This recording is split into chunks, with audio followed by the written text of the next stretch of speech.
예, 우리가 이제 미래 문명을 하게 되면은 지금까지 우리가 커뮤니케이션이다. 커뮤니케이션 위해서 전화가 개발이 됐고, 그리고 이제 그것이 점점 발전해서 유선전화에서 무선전화, 그리고 이제 스마트폰으로 발전했습니다. 스마트폰으로 발전하면서 우리의 새로운 생활 형태가 우리가 생겨났지만은 미래 문명에 있어서 또는 과거에 있어서 많은 사람들이 원했던 미래 문명은 스마트란 단어로 요약할 수가 있습니다.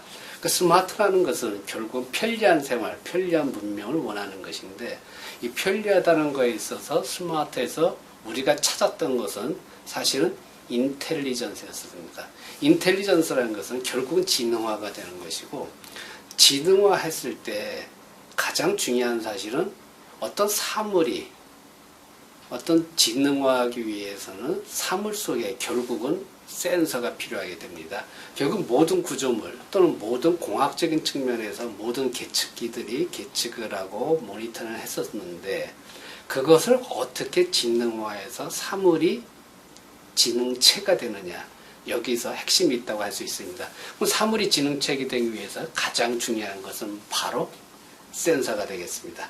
자, 이 센서는 여기 보셨다시피 우리가 유비쿼터스가 언제 어디서나 우리가 커뮤니케이션 할 수 있는 정보 통신 혁명을 갖다가 유비쿼터스라고 하는데, 그렇게 됐을 때 사물이 사물 간에, 사물과 사물 간에 또는 사물과 사람 간에, 사물과 동물 간에 커뮤니케이션을 하기 위해서는 어떤 센서가 사물에 내재돼 가지고 그 사물이 어떤 지능적 판단할 수 있는 그런 미래의 생활, 미래 문명이 우리 속에 다가온다고 보시면 되겠습니다. 따라서 이 무선 정보통신이 센서를 통해서 이 센서가 내재된 사물 간의 커뮤니케이션이 되는, 그걸 요즘에 와서는 M2M 또는 머신 투 머신 또는 IoT, 인터넷 오브 띵즈 해가지고 사물 인터넷이라고 하고 있습니다. 자, 이러한 세대가 돼가지고 이 유비쿼터스라는 단어가 1988년도에 마크 와이저에 의해서 시작이 됐습니다.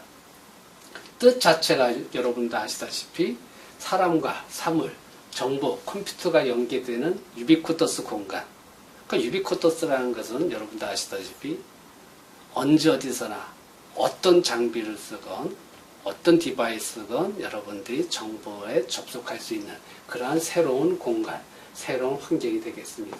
그럼 언제 어디서나라는 것은 여러분도 아시다시피 어떤 과거 문명, 과거 개념에서 봤을 때는 시간과 공간 속의 모든 생활과 문화와 문명이 시작이 되는데, 공간을 초월한다고 하게 되면은 새로운 문명, 새로운 산업, 새로운 경제가 시작할 수가 있습니다. 여기 나와 있는 대로 유비쿼터스는 이 물리 공간의 현실 세계와 미래 공간이라 할 수 있는, 꿈의 공간이라 할 수 있는 이 전자 공간이 융합하는 새로운 공간이 바로 유비쿼터스가 되겠습니다. 따라서 언제 어디서건 존재를 해서 환경과 사물 속에 이 보이지 않는 컴퓨터가 내재돼서 새로운 개념의 가치를 창출하는 미래 문명이 바로 유비쿼터스에서 온다고 보시면 되겠습니다. 그럼 여러분들도 유비쿼터스가 88년도에 시작이 됐고, 또 스마트란 단어도 10년 전, 20년 전부터 많은 사람이 원했습니다만, 결국 지금에 와서 20년이 넘은 지금에 와서도 이 유비쿼터스가 되느냐? 그럼 여러분들께서도 그렇지 않은데 라고 아마 회의를 가지실 것입니다. 그 이유는 우리가 바로 이 유비쿼터스 핵심은 유비쿼터스 센서 네트워크라는 센서에 있는데, 센서가 유비쿼터스 뜻을 담기에는 아직 부족하다. 그래서 유비쿼터스가 실패를 하고 있고, 또 스마트가 실패를 하고 있고, 무슨 얘기냐? 스마트를 원했지만은 스마트하지 못하다는 얘기가 되겠습니다. 따라서 미래 문명 또는 미래 경제의 핵심은 센서를 어떻게 우리가 새롭게 정립을 할 수 있느냐, 여기서 새로운 미래 문명은 창조될 수 있다고 보시면 되겠습니다. 그건 그렇지만은 유비쿼터 뜻 자체는 지금 보셨다시피 사물 속에 센서가 내재돼서 사물끼리 커뮤니케이션 하는 정말 새로운 혁명적인 미래 문명입니다. 이렇게 반드시 될 것입니다. 따라서 미래 문명을 생각해 여러분들의 경제 또는 정책의 방향을 삼고 여기서 새로운 창조와 상상을 융합해서 새로운 방향으로 가는 것이 굉장히 중요하다고 생각합니다.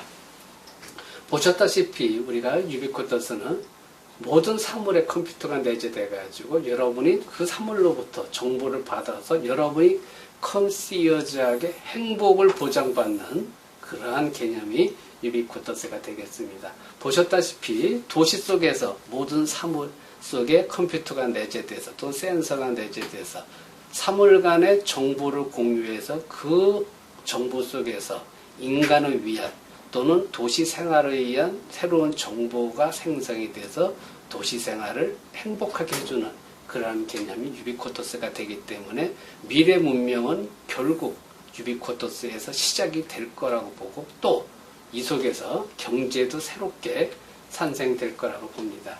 그래서 유비쿼터스라는 단어를 조금 더 정확하게 얘기를 하면은 다음과 같이 표현할 수가 있겠습니다. 자, 여기서 보셨다시피 가장 중요한 거는 유비쿼터스는 언제 어디서나다. 이렇게 봤을 때 여러분이 유비쿼터스는 시공간을 초월한다고 보면은 정치, 경제, 생활, 문화 이 모든 것이 혁명적으로 다 바뀐다 라고 보시면 틀림없습니다. 그런데 현실이 그러냐? 20년 전에 발견된 유비쿼터스가 새로운 이론이 정립된 유비쿼터스가 20년이 지나서도 그것이 안 된다. 안 되는 이유가 뭐냐? 그것은 제가 말씀드렸다시피 센서입니다. 센서가 안 되기 때문에 그렇다고 보시면 되고요. 결국 센서 문제가 해결되면 저는 유비쿼터스가 정말 말 그대로 개념대로 정확하게 구현할 수 있다고 생각합니다. 유비쿼터스를 한정으로 요약하면 이렇게 됩니다.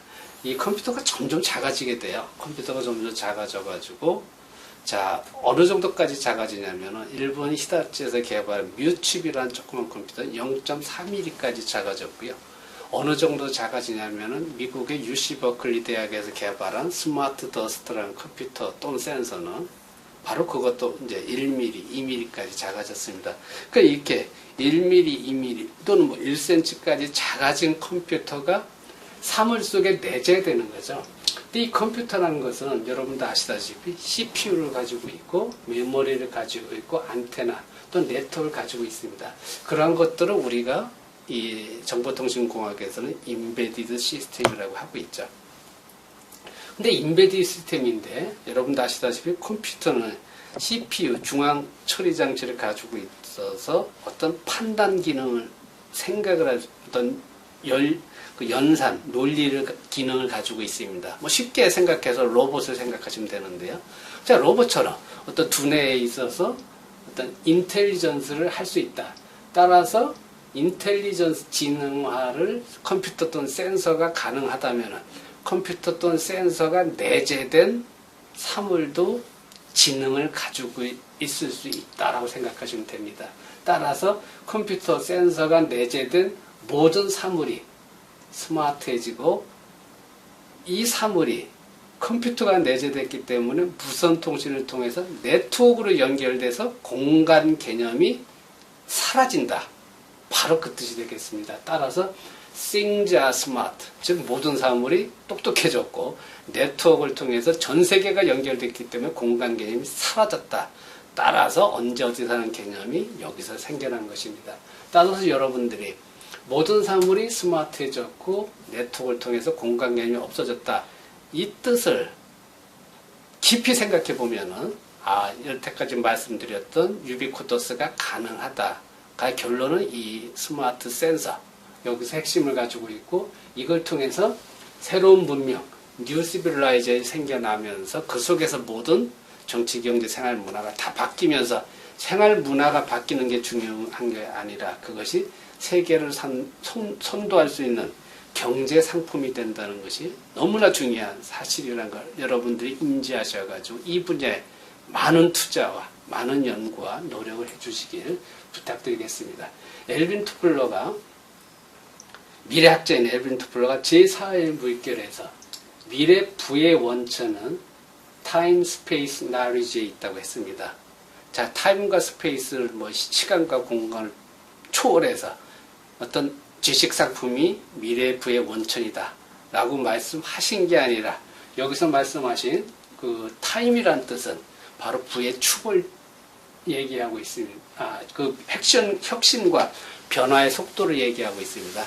여러분, 혁신과 변화는 빠를수록 좋습니다. 대기업 같은 경우는 많은 변화와 혁신을 통해서 이 부의 축에 이동을 하고 있는데, 예를 들어서 뭐 학교라든가 이 공무원이라든가 이런 전통적 관료 조직은 변화 혁신에 너무 늦다라는 것이 엘빈 토플러 박사의 말씀이시고요. 부의 축이 유럽을 거쳐서 미국을 거쳐서 동아시아로 오고 있다. 그래서 물론 한국도 미래 부의 한 축이 된다는 것이 엘빈 토플러 박사의 주장이십니다. 엘빈 토플러 말씀하셨다시피 대한민국의 미래 부의 축이 되기 때문에 여러분들이 바로 미래 부의 주인공이 될 수 있는 것이 미래 문명입니다. 그러니까 여기서 여러분들이 미래 문명이 지금 말씀하신 대로 사물이 지능을 갖는다.